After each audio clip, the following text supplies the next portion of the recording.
ایک خاتون کا سوال ہے، کوے کا جھوٹا پاک ہے یا نہیں، اور کوے کی بیٹ اگر کپڑوں پر لگ جائے تو اس کا کیا حکم ہے؟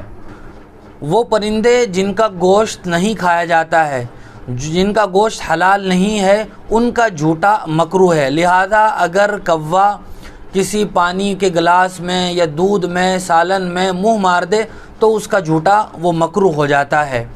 لہذا اگر کوئی دوسرا پانی، دوسرا دودھ، سالن موجود ہو تو اس کو چھوڑ کے دوسرا ہی کھانا چاہیے۔ اور اگر کوے کی بیٹ کپڑوں پر لگ جائے تو کوے کی بیٹ چونکہ نجاست خفیفہ ہے، اور نجاست خفیفہ کا مطلب یہ ہے کہ جس حصے پر وہ بیٹ لگ جائے، مثال کے طور پر ٹوپی پر اگر اس کی بیٹ لگ جائے تو تھوڑے سے حصے میں اس کی بیٹ لگے گی، چوتھائی حصے سے کم جگہ اگر ناپاک ہو جاتی ہے تو اس کو ہوتے ہوئے نماز پڑھ لی جائے تو نماز درست ہو جائے گی۔ لیکن جس حصے پر وہ بیٹ لگی ہے